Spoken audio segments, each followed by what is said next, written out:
In studio right now is Jaoko Oburu. Thank you very much for joining us. Thank you, Betty. Karibu sana. He is the chair of NASA Young Turks. He's also a political analyst. Thank you for your time this morning. Thank you, Betty. All right, we also have Jessy Oduor. He is a lawyer and also an analyst when it comes to matters politics. Thank you very much, Jessy, for joining us. Thank you. So last week when we spoke, it was during the primaries and everything came to an end or almost coming to an end. How can you describe the whole process so far? The primaries, ODM, Jubilee, all these parties, all these complaints.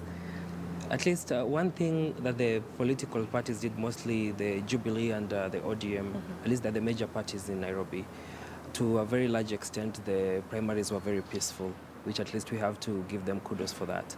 But then apart from that, some places. it's most of the places Places, compared to what we've been treated in the past primaries in Nairobi. But then apart from that, there was some certain element of disorganization and wrong planning for the nominations, because some of the polling stations started voting as late as 2 or 3. So it actually shows that if this is a candidate stronghold, is actually disadvantaged against the other candidates. And therefore, political parties will have to really work hard when it comes to preparing primaries and nominations of their respective parties. Right. Jaoko, political parties, like he was just about to start saying, have been criticized for, people have described these nominations by all manner of words.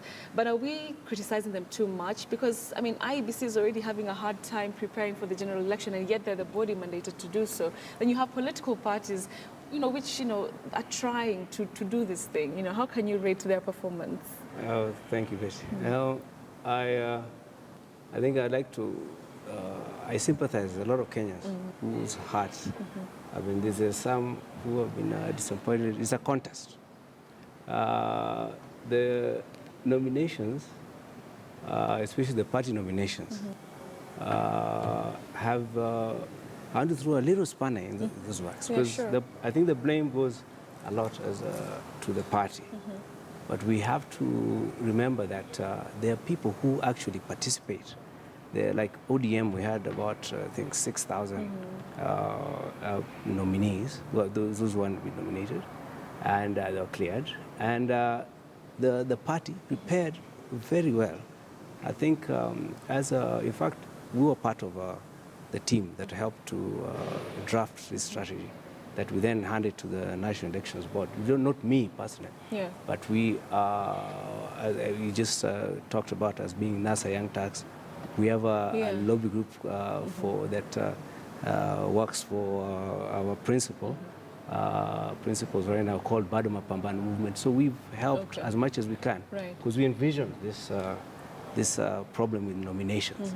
Now, what happens is that once you have this system, then every aspirant, though, even though they tell you they want it free and fair, prepares to compromise the system.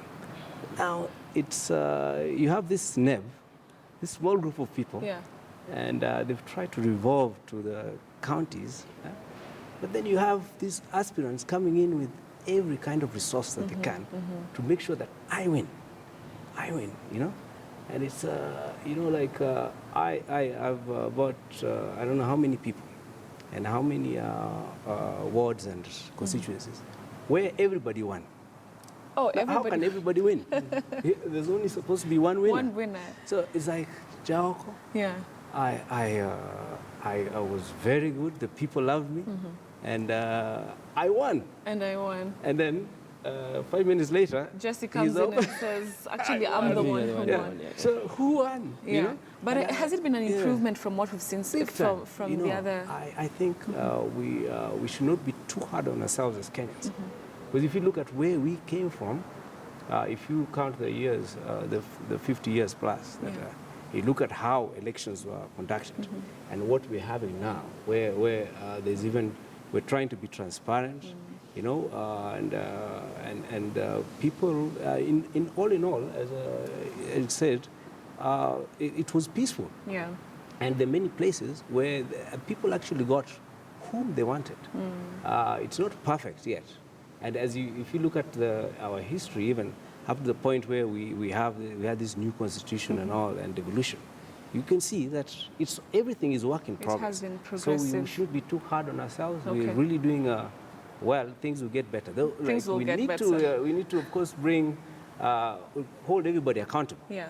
You see, if we're only holding the party accountable and we forget about the aspirant, then we make a mistake. Okay. Yeah, because even the aspirants should be held accountable for trying to manipulate to manipulate the process. Yes, All right, so we'll come back to the conversation, but for now, though,